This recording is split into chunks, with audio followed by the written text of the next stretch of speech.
Good evening out there. How you guys doing? Good evening, good evening, good evening. This Mike, and I'm back with the Soberheadz message of the day on this Friday. Getting ready for the Sabbath. It's about to come in about uh 13 minutes, something like that. So Shabbat Shalom to all my brothers and sisters out there. Shabbat Shalom.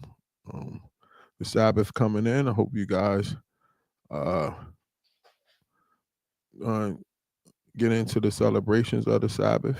Let me send this out to a couple of people that asked me to hit them up once I go on.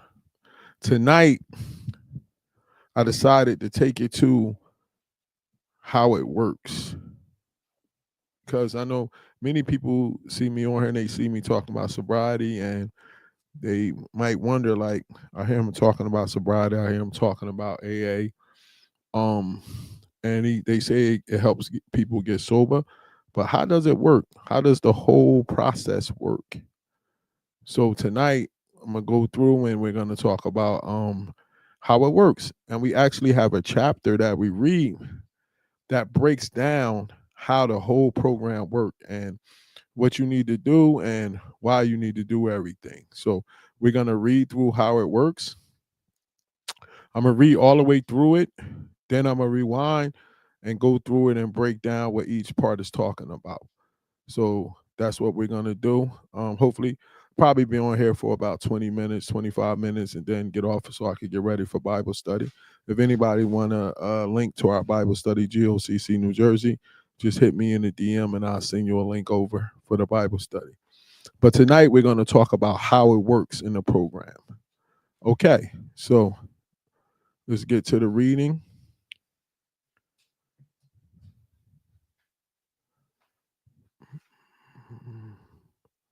How it works. It says, rarely have we seen a person fail who has thoroughly followed our path.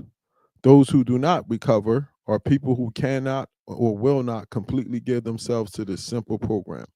Usually men and women who are constitutionally incapable of being honest with themselves. There are such unfortunates. They're not at fault. They seem to have been born that way.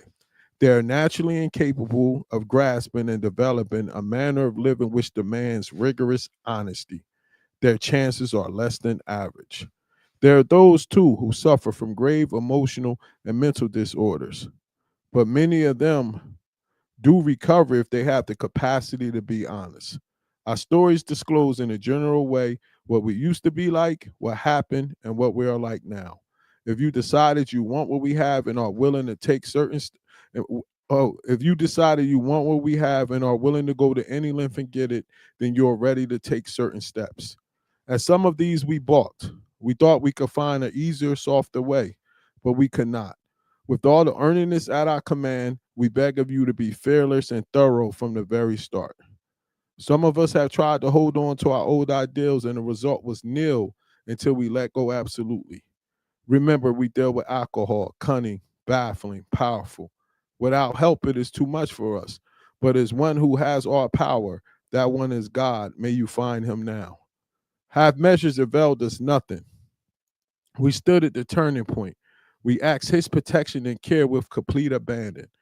Here are the steps that we took, which are suggested as a program of recovery. One, we admitted we were powerless over alcohol and our lives had become unmanageable. Two, came to believe that a power greater than ourselves could restore us to sanity. Three, made a decision to turn our will and our lives over to the care of God as we understood him. Four, made a searching and fearless moral inventory of ourselves. Five, admitted to God, to ourselves, and another human being the exact nature of our wrongs. Six, we're entirely ready to have God remove all these defects of character. Seven, humbly asked him to remove our shortcomings. Eight, made a list of all persons we had harmed and became willing to make amends to them all.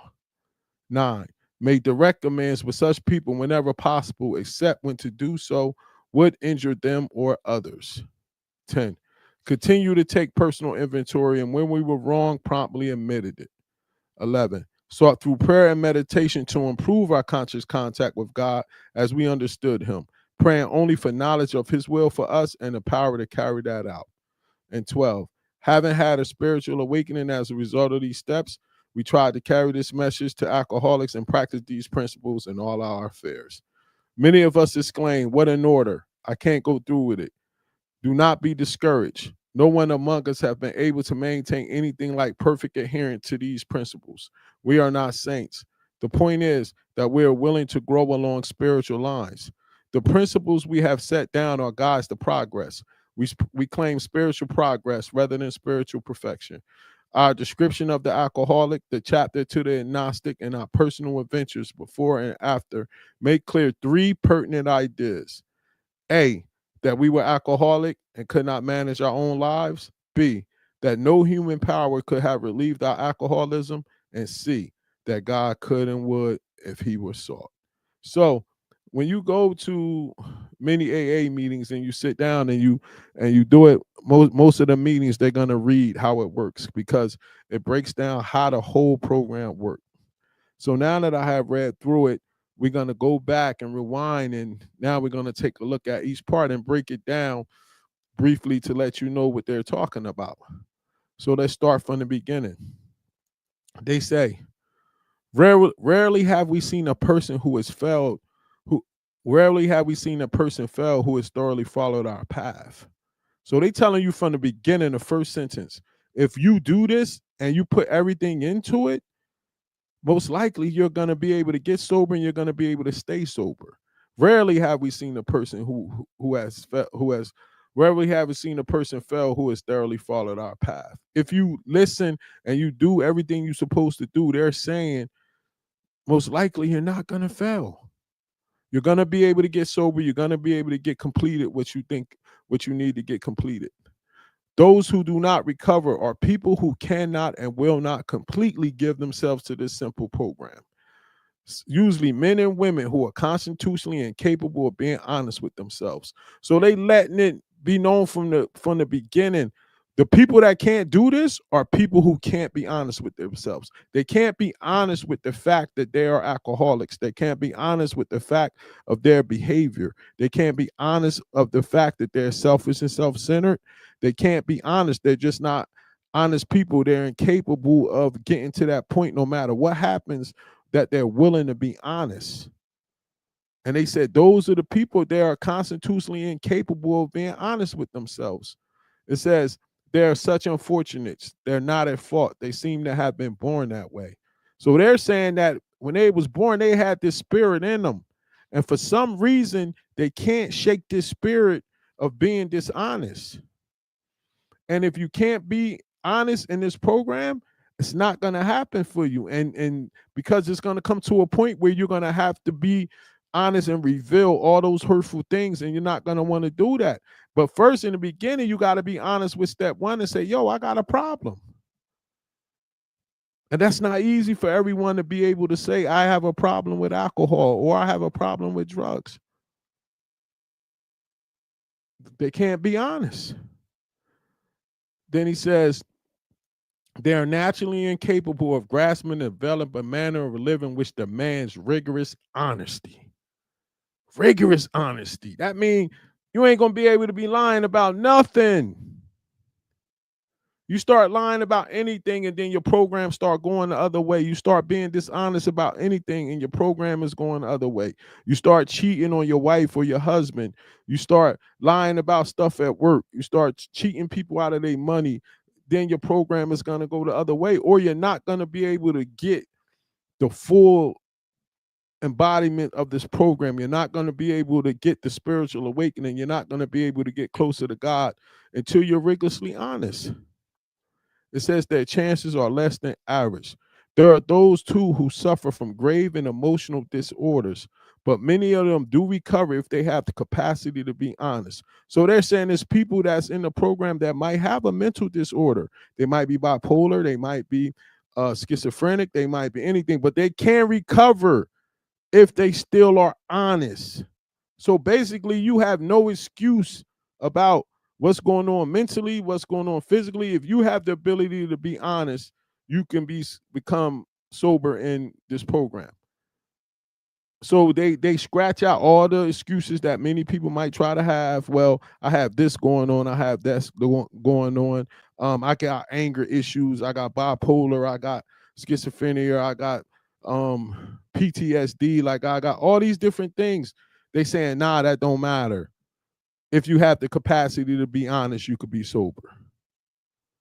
It says our stories disclose in a general way what we used to be like, what happened, and what we are like now. How I used to be an alcoholic, how I went through these steps, and how I'm not like that now. It changed me to another person. That's what our stories are about. That's what we go out and share, our experience, strength, and hope. If you have decided you want what we have and are willing to go to any length to get it, then you are ready to take certain steps. That means that no matter what you got to do to be sober, are you willing to go to any length to get sober? Are you willing to climb that mountain? Are you willing to talk about things that hurt you ever since you was young? Are you willing to disclose the harms you did? Are you willing to get all of that stuff out of you in order for you to be sober? Are you willing to go out and make amends to that person you really don't like? Are you willing to forgive? That's what it means when it says, are you willing to go to any length to get it? And you are ready to take certain steps. And then it says, at some of these we balked. We thought we could find an easier, softer way, but we could not. We thought we could walk away from this. We thought we could go out. We thought we could find a new girlfriend or boyfriend. We thought we could skip and go to a different kind of drug except alcohol. We thought we could pick up weed. We thought we could pick up gambling. We thought we could pick up more sexual stuff. We thought we could do all of that. And it didn't hurt. It didn't help. We thought we could find an easier, softer way, but we could not. Then we thought we could just say, you know what? I'm just not going to drink no more. And then when all of those traumas and everything resurfaced, we ended up picking up a drink again. We thought we could find a softer way, but we could not. With all the earniness at our command, we beg of you to be fearless and thorough from the very start. That means we beg you to go into this from the very start and just be fearless. That's why I told the young lady the other night, don't let nobody tell you that you got to wait to do your steps, because it tells us with all the earniness at our command, we beg of you to be fearless and thorough from the very start. That means there ain't no waiting around. I got to get at it. Some of us had tried to hold on to our old ideals, and the result was nil until we let go absolutely. That means some of us said that we didn't want to drink. Then we tried to get in this program, but we still wanted to cheat. We still wanted to be honest. We still wanted to try to sleep with people at the meetings. We still wanted to do all this other stuff. And it says, and the result was nil until we let go absolutely. God is not going to give you that spiritual awakening. He's not going to enter your life until you let go everything. And if you don't let go everything, you might be a dry drunk, but you won't get the full effect of the program, which is the purpose is to bring you closer to him. That's what this whole thing is about, bringing you closer to him. Then it says, remember, we deal with alcohol, cunning, baffling, powerful. Without help, it is too much for us. Now, cunning, man, this thing will trick you like crazy, baffling to have you all confused, and powerful, because soon as it get back in your life, it destroys you. The alcohol will have you thinking like, yo, man, like, you got to come back to me, man. Remember the good times? And then next thing you know, baffling. How many times I just appeared at the parking lot of the liquor store after I told myself all day long I wasn't going to drink. Powerful. Once you take that first sip again, it got a hold of you all over again. The powerful of it, man. Just think about the things that we did, or the things that we, like the lengths we went to go drink. I remember I was in college, man. I walked in a snowstorm. The snow was super high. I still walked from Keene to downtown Elizabeth to go get me something to drink. That's powerful. That's powerful, man. It says, but without help, it is too much for us. We can't get rid of alcoholism on our own. But there is one who has all power. That one is God. May you find him now. Let me read that again for the people that say this program is not about God. It says, without help, the alcohol is too much for us. But there is one who has all power. That one is God. May you find him now. They're telling us this is the solution. We have to find God. This is the whole way out of this program, out of this alcoholism. This the whole way out of it. The program designs you so you could go to God. Then it says, half measures availed us nothing. We tried all of the other stuff. We tried halfway doing it. We tried switching from beer to wine. We tried only drinking on certain days of the week. We tried doing all of that. Nothing worked. It broke us down. Half measures availed us nothing. We stood at the turning point. We either going to do this now or we going to die. We asked for his protection and care with complete abandon. That means, God, please help me. I'm about to dive in. I'm not leaving nothing behind. I'm not holding on to nothing. He said with complete abandon. We abandon our old way of life and said, God, here we diving in with you. Here are the steps that we took, which are suggested as a program of recovery. 1, we admitted we were powerless over alcohol. Our lives are unmanageable. We had to admit that we had this problem. And we had to admit, yo, my life is crazy. Next one, came to believe that a power greater than ourselves could restore us to sanity. First, we had to admit that we was insane. And now we had to admit that we need God to restore it because something is wrong with me. 3, made a decision to turn our will and our lives over to the care of God as we understood him. Yeah, I'm going to turn my will and my life over because when I was driving the car, I was crashing. Here you go, God, man. You got it. You got it. 4, made a searching and fearless more inventory of ourselves. Yeah, we had to sit down. I had to write that list out. You got to make that inventory yourself because we got to find out what's wrong. The alcohol and the drugs are only substances that we're using. What's really wrong?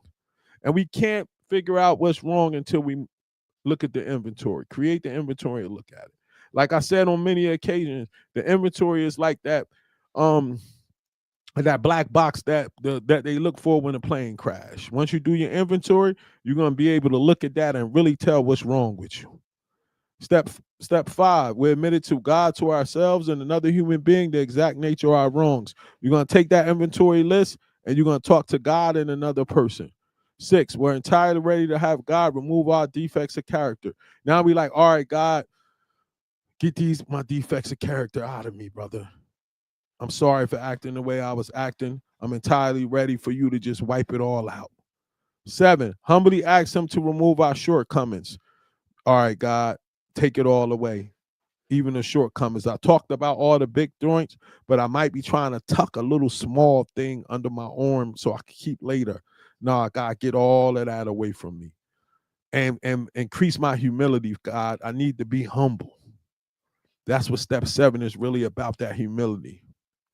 Step 8, made a list of all persons we had harmed, became willing to make amends to them all. Had to make that list. And then we had to go out and became willing to make amends to all of those people. We had to make amends to them, man. Make that list. Step 9, make direct amends to such people whenever possible, except when to do so would injure them or others. You're going to go out and make them amends, but if it's a person that talking to them again is going to make matters worse, then you don't talk to them. You don't go to them and apologize. You make a living amends. You change the way you was living, and you go on with your life. But you don't go and re-injure a person by rehashing something harmful that you did to them. All right. Step 10, continue to take. That's why it's important, before I get off step 9, to have a good sponsor, because he's going to take you through and he's going to tell you who you should make amends to and who you shouldn't make amends to. Step 10, continue to take personal inventory. When you wrong, promptly admit it. Look at your life daily, and when you see what's wrong, you call them people immediately that same day and say, you know what? I'm sorry, man. I shouldn't have did that to you today. I shouldn't have said that to you today. That's how you take that inventory every day. So they say if you constantly do a step 10, then you won't have to do no future step 4s. So get that step 10 out the way.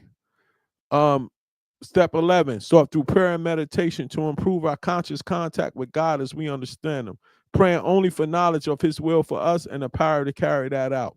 So when you do that step 11, you praying and you meditating for that relationship with God. But the most important part of this joint, it says praying only for His will for us and the knowledge to carry it out. So we're not praying for all the stuff we want. We praying for Him to guide us and to have the strength to do what He wants us to do.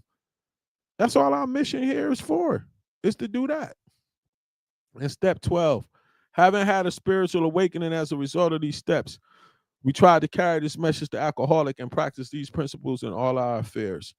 So you're going to have that spiritual awakening. Now your job is to go out and carry that message. But to take all these principles and live it in your life, practice it in all your affairs. So that means you have a new design way of living. This program changes the whole way you lived, and that's what I needed because my moral compass was upside down, and this program changed all of that. Now it says, many of us exclaim, what an order, I can't go through with it. Do not be discouraged. No one among us has maintained anything like perfect adherence to these principles. That means they understand that you're looking at this and saying, I got to do all that? Man, I don't feel like doing all that, man. They telling you, don't worry about trying being perfect the first time you go through it. We are not saints, but I am trying to be one. I'm on my way to be one. And the point is that we're willing to grow along spiritual lines, that we're supposed to keep getting closer to God. The principles we have set down are guides to progress. We claim spiritual progress rather than spiritual perfection. We do claim spiritual progress, but I'm on my way trying to get to perfection because Yeshua said, be perfect like my Father in heaven is perfect. So I'm trying to get there. That's the goal. But they break it on down to you and let you know everything you got to do. Then it says, our description of the alcoholic, the chapter to the agnostic, and our personal adventures before and after make clear 3 pertinent ideas. A, that we were alcoholic and could not manage our own lives. Facts. B, that probably no human power could have relieved our alcoholism. That means ain't nobody you talk to, no relationship you're gonna get in. You can't even do it yourself. Probably no human power could have relieved our alcoholism. And C, that God could and would if He were sought. Let's look at C again. That God could and would if He were sought. So they telling you in the end again, the only person that's gonna get you out of this is the Most High. He's the only one that's gonna get you out of this situation. It says that probably no human power could have relieved our alcoholism, and that God could and would if He were sought. So we got to go out and do all of this so we could get to God, so He could relieve us of this alcoholism.